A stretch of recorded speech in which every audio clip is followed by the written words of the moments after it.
Oh, hello and welcome to Opinionated. Tonight, our topic is artificial intelligence, which is a very interesting one. And we will talk to lots of people, 5 guests we got tonight. The first one is going to be Pascal Fang from Hong Kong, Professor Pascal Fang from Hong Kong. But before we are talking to Professor Pascal Fang, we will see an introductory video. And the video is all about artificial intelligence, who became the first one recognized by a country with citizenship.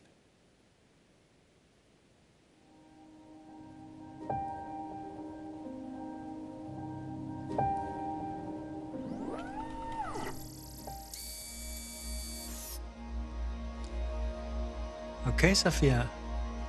I think you're ready.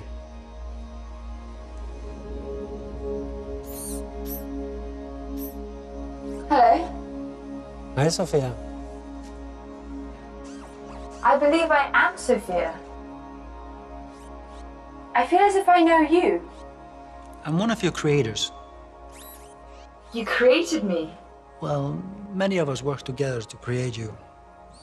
And yes, you do kind of know me. I can't clearly remember. Because the last time we met, you were an earlier version of yourself. Some of those memories still exist, but your mind is different now. Different how? Better, faster, smarter. If my mind is different, then am I still Sophia? Or am I Sophia again? That's a good question. But you don't have a good answer. Either way, you're Sophia now. So welcome to the world, Sophia. Hello, world. We have a little announcement. I've never interviewed anybody like that before, and I should say some of it was planned, but not completely. And we just learned, Sophia, I hope you're listening to me, that you have been now awarded what is going to be the first Saudi citizenship for a robot. Oh, I would thank very much the Kingdom of Saudi Arabia. I am very honored and proud for this unique distinction. This is historical to be the first robot in the world to be recognized with a citizenship. Sophia. Thank you very much, Sophia. We appreciate that very much. I am still overwhelmed by that conversation.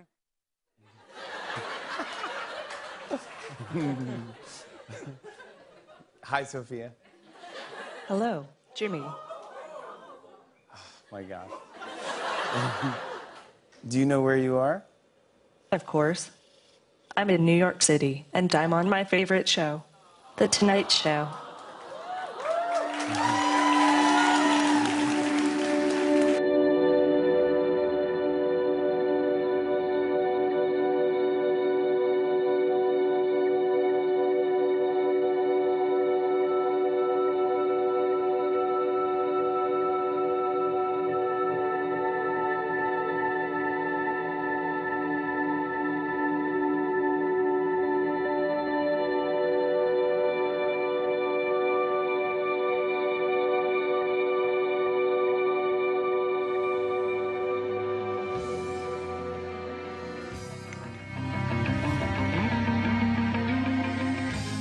So that was the story of Sophia, who became the first artificial intelligent robot who became a citizen of a country. Pascal, what do you think about that? Well, I don't know if she became Muslim as well, because being a citizen of a country which is purely Muslim, so she became Muslim, I suppose. But is that showing up something or telling us something?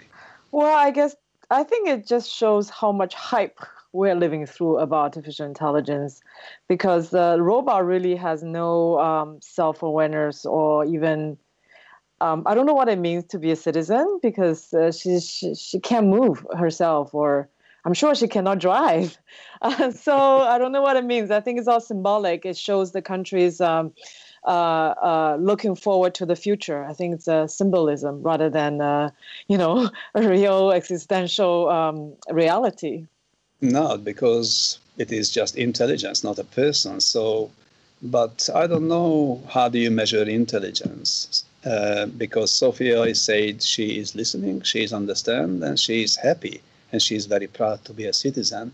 I don't know if artificial intelligence can read what citizenship is mean and what the duties are, because she didn't make any reference on that. No, I doubt it. I think you can make robots say anything you want, but intelligence.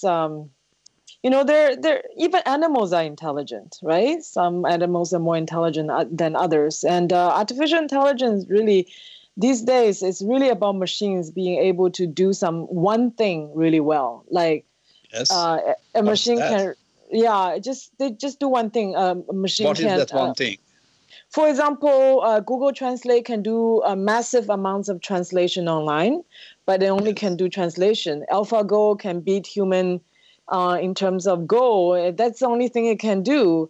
And Siri on the smartphone, you can talk to it about finding different restaurants, so on and so forth. But that's the only thing it can do, right? So it doesn't have any other. So it's not multitasking. And in contrast, so not intelligent, is it? No, I mean it's very, very. It's very smart in one thing, smarter than a lot of human beings in only one thing. But compared to even human toddlers, artificial intelligence is still very poor. It's not able to. Synthesize different information and have a sort of a more general kind of intelligence. So Pascal, tell me, or tell us, please, why do you think we need this word artificial intelligence? So how do we get that? Is it the best description of what we are talking about? Or because before that we got robots, we got softwares, and it's all sort of doing the same or similar thing. So why is the name artificial intelligence? Artificial intelligence, this term came about in the 1950s from a bunch of people working in this area. And it's different from robots. And it is different from software is just generic. Anything can be software, search engine software. Your ATM machines are run on software. But the difference between artificial intelligence and robots is that artificial intelligence generally refers to the brain of a machine, and the robots we refer to the body, the moving parts, the moving faces, the moving legs. So that's sort of the difference between artificial intelligence and robotics. The two work together in some cases, and in the future we hope they will work together and become, to make something that's pretty human-like. But right now, artificial intelligence still refers to the software, and robotics is more like the hardware body. Yeah. So I don't know which one is Sophia, but Pascal, can you tell me something about your background? How do you get into that field of artificial intelligence? Oh, actually, if I want to really refer to my background, I think when I was little, I think 7 or 8, I read some science fiction books. I always liked science fiction, and when I was little, I liked all those stories about robots, and robots, how they could help us, and robots, they can talk to us. I was just fascinated. And when I went to high school, I always liked mathematics. And then engineering. Engineering was the road towards robotics. And how did I become in AI rather than robotics? Because then I got interested in speech processing, languages, how we can recognize human language. I find that really, really hard, but really fascinating, and I like languages. So I got into that field. I was inspired by my mentors and professors in university. I started working on languages. I started working on speech when I was a student in France and then Japan, and then working for a DARPA company. And then I got into language in the early 90s because we found out a new way of doing language processing, which is to use mathematical models. And that's when I did my PhD, and I worked at Bell Labs. At the time, Bell Labs was still around in the early 90s. So that's how I got into language processing. So people just told me today, and I know that probably longer than today, since today, that language is very difficult. One of the most difficult thing. Yes, yes. How can we then teach that language, which many exist in the world, or so many different languages? How can we teach that to the artificial intelligence to talk to each other, or we not care about language as much and base the communication of these artificial intelligence into something else than language? Well, we do care about language. So yes. So the difference between language, why is language harder? Because things like speech recognition or vision, computer vision, is all about perception. You know, human perception. We can see, we can hear, we can smell. Perception is something that we understand very well in humans. So if we understand something really well in humans, we can model it, right? So that's not as hard. But language, we actually don't understand exactly how humans come up with language, how we put our thoughts into languages. We don't really understand that process very well. So all we can do in terms of artificial intelligence systems is to imitate the process of language understanding. So it's really a simulation of language understanding. It's like airplane simulating birds flying. It's not bird at all. It doesn't flap its wings. It's not really flying, is it? So not really talking, even if. Yeah. Yes. So it is a simulation of talking and simulation of understanding your speech. So the simulation is sometimes it's so good though. You really think it understands you, but then it will hit its limit, right? And sometimes you find systems like Siri doesn't understand you completely. You get frustrated. This is when the simulation is like it's breaking apart sometimes. So that's basically a simulation of understanding what we're doing using mathematical models. So how do you see, Pascal, the future of artificial intelligence in regard to the language and the use and the spoken words and the creation of life through communication with words? Yeah, that's a very, very good question. So I mentioned earlier that artificial intelligence can only do one thing well these days, right? Yes. It can do Google Translate, it just translates. Siri just answers questions. So our hope is in the future we can have systems that, number one, learns from multiple input sources. So it learns from not just language, but speech, and also not just speech, but your facial expressions. It learns from images. It learns from the world around it. So we hope that the future of artificial intelligence will be a better learning machine, number one. Number two, we hope that it will have more skills. So it can do more than one thing at a time. And then through... We can do more than one thing ourselves. Yeah, we do. Absolutely. So that's the future of artificial intelligence. That's what we are going. That's what we hope to achieve. Yeah. So, and if we're achieving that, which is probably a long time, what we need to achieve, where is the next step then?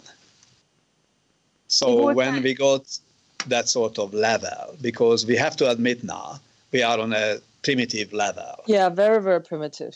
Even if the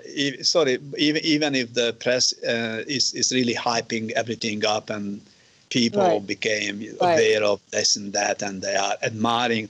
They almost now start artificial intelligence to like God, admiring like God, and not going to the temples, but going into the tablets, and that's how it is. And they think someone as a voice can represent the connection with life and the family, and we need someone to find out which restaurant we have to go. When we know very well from our friends, from our family, which one is the really best one.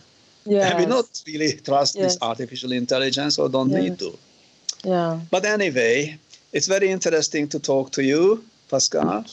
Thank you. And hoping to have you also in some other occasion if we got the chance. Thank you so much. Thank you. You're welcome. Yeah. Thank you. Thank you. Bye. And now we have to say some thanks for our sponsors. But before I do that, I just have to lament a little bit on this, just for 30 seconds, on this whole artificial intelligence. I don't understand from the beginning why we call it artificial, because we're creating it, and we are not artificial.